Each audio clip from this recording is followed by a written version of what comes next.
What if I told you that you could add a second vacation to your trip for $0 extra?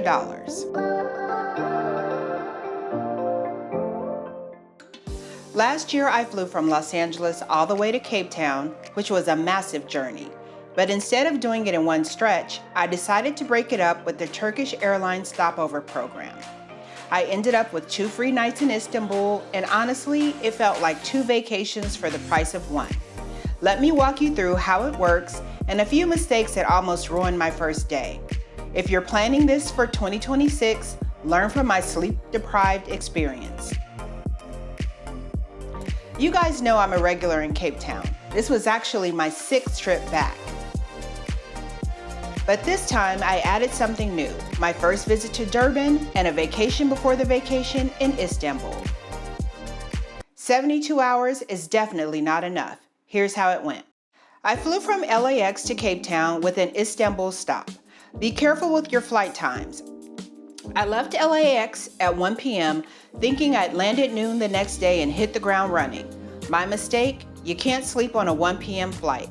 No matter how much you tell yourself you need to sleep, it's almost impossible to fall asleep on a plane at 1 p.m. in the afternoon. My body just wasn't ready. So I spent 13 hours awake on a crowded plane, and when I landed at noon in Istanbul, I was a zombie. I had all these great plans to go out and see the city the moment I checked in. Instead, all I had the energy for was a shower, a change of clothes, and a quick walk to find some dinner before I crashed at the hotel. If you're coming from the West Coast, don't overschedule your first day. That extra day you think you're getting by arriving at noon might just end up being a very expensive nap. Once I caught up on sleep, the city blew me away. The Grand Bazaar, amazing, a treasure hunter's paradise. I took a water taxi over to the Asian side. It's wild to think that you can cross continents in 15 minutes for the price of a boat ticket. That's the magic of Istanbul. It's the only city in the world that sits on 2 continents, Europe and Asia. Funny thing is, we got on the water taxi just to go one stop, and we were messing around and didn't actually get off. So we ended up basically getting a cruise for the price of a taxi. After those 2 nights in Istanbul, we headed down to Cape Town. Now you know that Cape Town has my heart, but this was our first time in Durban. Durban is such a cool town. We were only there for 2 nights, but we did a full city tour and we were able to visit a Zulu tribe.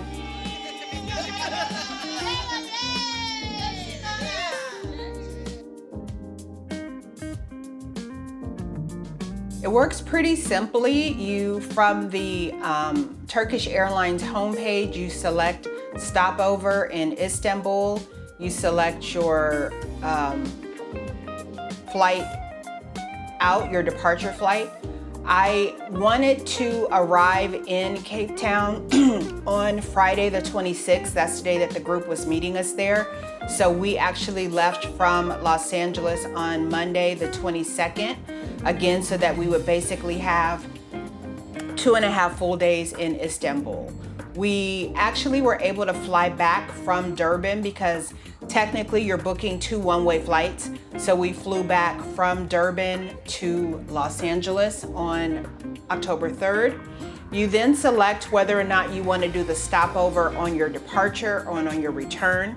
I did it on the departure and I selected 2 nights in Istanbul, which technically ended up being like 3 days. So again, our flight left Los Angeles at 1:40 p.m. and arrived in Istanbul. So 1:40 p.m. on Monday, arrived in Istanbul at 12:50 p.m. on Tuesday afternoon. The other flight left at 7:55 p.m., but it didn't arrive until into Istanbul until 7 o'clock at night. And I really don't like arriving in locations after dark. So that's another reason why I selected the 1:40 flight, which landed us in Istanbul at 1 o'clock in the afternoon. Once you pay for your flight, then it's time for you to select your hotel. So you go to the Stopover Istanbul page, you put in your ticket, confirmation number, and your name. This gives you a little bit of information on how to apply, who's eligible. I did it as soon as I booked my flight. I definitely would recommend that.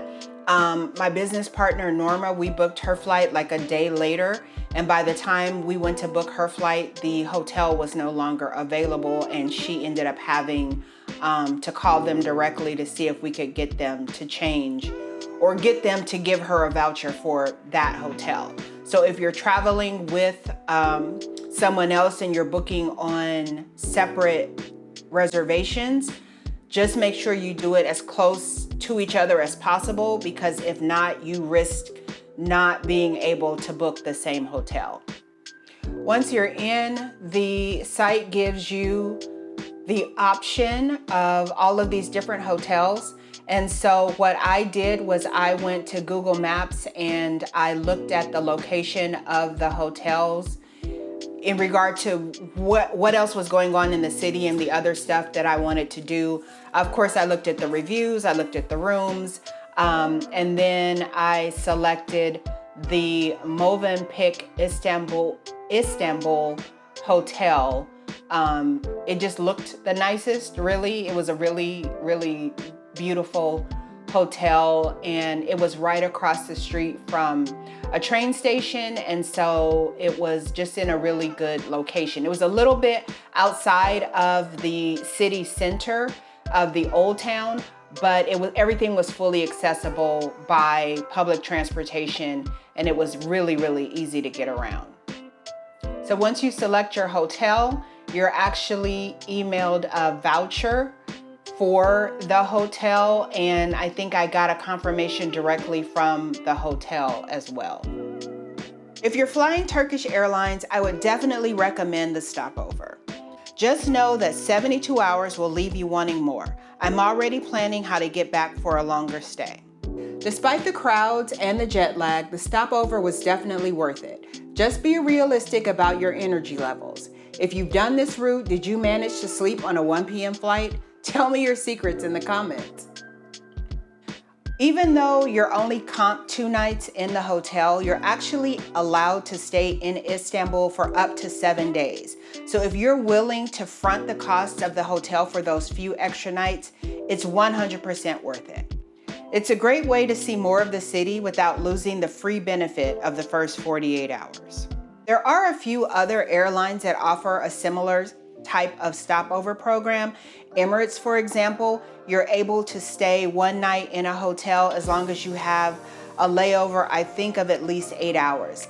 In 2019, we did that again on our way to South Africa. We spent 1 night at the hotel in Dubai.